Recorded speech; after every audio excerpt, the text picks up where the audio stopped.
Kita ke informasi berikutnya, pemirsa. Kementerian Usaha Mikro, Kecil, dan Menengah mencatat penyaluran kredit usaha rakyat atau KUR pada semester 1 tahun ini mencapai 132 triliun rupiah. Iya, angka ini terdiri dari KUR produksi yang meningkat 60% menjadi 79,6 triliun rupiah.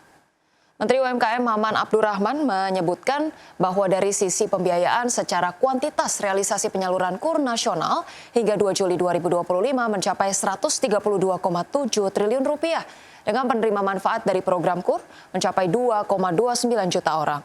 Sedangkan secara kualitas penyaluran KUR tahun 2025 ke sektor produksi mencapai 59,9% atau sebesar 79,6 triliun rupiah. Dengan capaian ini, pemerintah akan terus memperkuat kolaborasi lintas sektor, termasuk kementerian lembaga untuk mendongkrak kinerja UMKM melalui perluasan fasilitas, kemudahan perizinan, sertifikasi dan pembiayaan usaha bagi UMKM agar semakin berdaya saing, produktif, dan mampu membuka lapangan kerja berkualitas.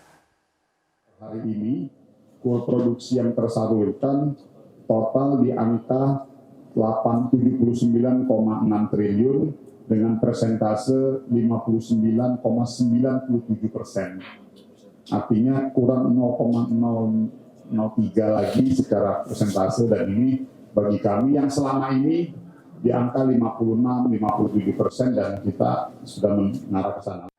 Baik pemirsa, sebelum kita akhiri Market Pas pada hari ini, kita akan lihat terlebih dahulu bagaimana pergerakan IHSG sejauh ini.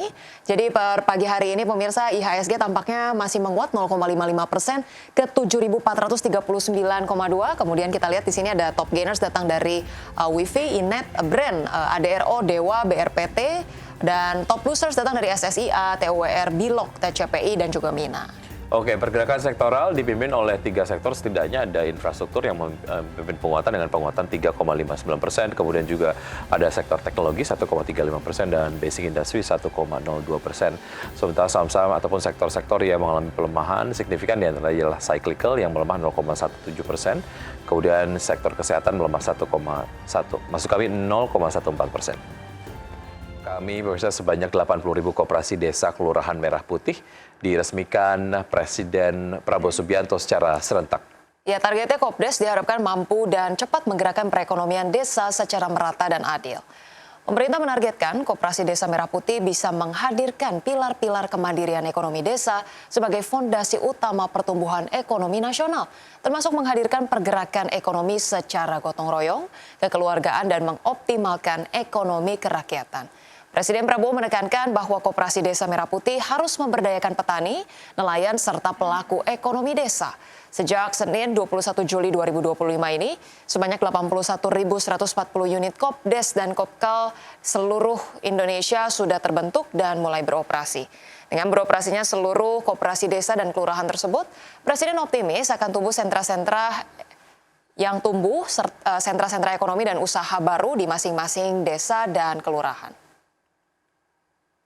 Kalau kita punya niat yang baik, kehendak yang baik, dorongan yang kuat, motivasi yang kuat, bisa. Yang tidak bisa jadi bisa. 80.000. Ini memang baru kelembagaan. Sebetulnya saya tidak mau acara besar-besaran, hanya kelembagaan. Tetapi saya diyakinkan, Pak, sudah ada 108 model yang sudah berdiri. Karena bupati-bupati antusias, wali kota antusias, semua mendukung. Ada aset-aset yang tidak dipakai Pemirsa, Ketua Satgas Koperasi Merah Putih sekaligus Menteri Koordinator Bidang Pangan Zulkifli Hasan menegaskan 80.081 koperasi desa secara hukum resmi terbentuk dan siap untuk mencegah maraknya praktik tengkulak dan rentenir yang banyak merugikan masyarakat desa. Keberadaan koperasi desa ini bisa menjadi pergerak ataupun penggerak ekonomi pedesaan. Menko Pangan Zulkifli Hasan atau Zulhas meyakini Kopdes akan memberdayakan petani, nelayan, serta pelaku ekonomi desa, di mana koperasi desa akan berjalan dengan prinsip gotong royong, kekeluargaan, serta menggunakan ekonomi kerakyatan.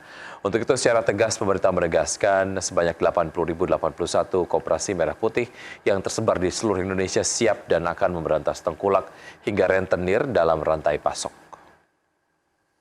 Percaya dalam 3 hingga 4 tahun ke depan, bersama program unggulan Bapak Presiden lainnya, akan tumbuh sentra-sentra ekonomi baru di desa. Akan muncul unit-unit usaha produktif rakyat, sehingga kualitas hidup potensi warga desa akan berkembang jauh. Pemirsa, konglomerat Prajogo Pangestu memborong saham emiten energi terbarukan miliknya yakni PT Barito Renewables Energy Tbk atau BREN dengan nilai transaksi mencapai 23,83 miliar rupiah. Prayogo memborong 3 juta unit saham BREN pada 21 Juli 2025 yang dijalankan di harga Rp7.944 per saham. Korporat Sekretari Barito Renewables Energy Agus Sandi Widianto mengungkapkan bahwa tujuan transaksi adalah untuk investasi pribadi. Seiring dengan pembelian saham tersebut, kepemilikan Prayogo di saham BREN secara pribadi kian tebal menjadi 138,45 juta unit saham atau setara dengan 0,1%.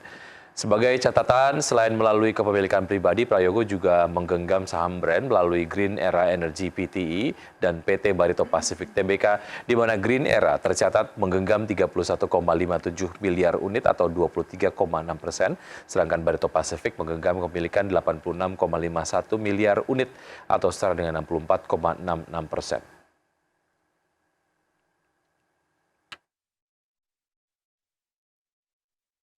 Sementara itu pergerakan saham milik Taipan Prayogo Pangestu, PT Chandra Daya Investasi Tbk atau CDIA kembali menyentuh level auto reject atas atau ARA pada perdagangan di hari Senin kemarin. Iya, harga saham CDIA di Senin diperdagangkan di level 1.215 per saham atau melonjak 24,62% dari perdagangan sebelumnya.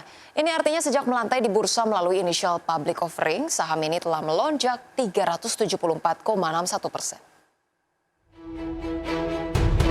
Pergerakan saham milik Taipan Prayogo Pangestu PT Chandra Daya Investasi Tbk atau CDIA kembali menyentuh level auto reject atas atau ARA pada perdagangan Senin kemarin. Harga saham CDIA di Senin diperdagangkan di level 1.215 per saham atau melonjak 24,62% dari perdagangan sebelumnya. Ini artinya sejak melantai di bursa melalui initial public offering, saham ini telah melonjak 374,61%. Bursa Efek Indonesia sebelumnya telah membuka suspensi saham CDIA pada perdagangan Jumat pekan lalu. Sehari sebelumnya pada hari Kamis pekan lalu, Bursa Efek Indonesia sempat menghentikan sementara perdagangan saham tersebut. Secara aksi korporasi, CDIA memperkuat kapabilitas bisnis logistiknya melalui penambahan 2 kapal chemical vessel berkapasitas 9.000 deadweight tonnage atau DWT. Kapal yang saat ini sedang dalam tahap pembuatan di Jepang dirancang khusus mendukung pengangkutan bahan kimia di jalur pelayaran domestik dan internasional. 2 kapal baru CDIA akan berbendera Indonesia untuk mendukung jalur distribusi dalam negeri dan juga berbendera internasional guna melayani rute lintas negara. Strategi pengoperasian ini dirancang untuk mengoptimalkan efisiensi operasional sekaligus memastikan kepatuhan terhadap regulasi maritim yang berlaku, baik di perairan domestik maupun internasional. Kepemilikan 2 kapal baru ini akan meningkatkan fleksibilitas dan kapasitas layanan logistik CDIA, baik untuk pasar domestik maupun internasional. Penambahan 2 kapal chemical vessel ini tentu dapat memperkuat CDIA dalam membangun rantai pasok bahan kimia yang andal dan berkelanjutan. Berbagai sumber IDX Channel.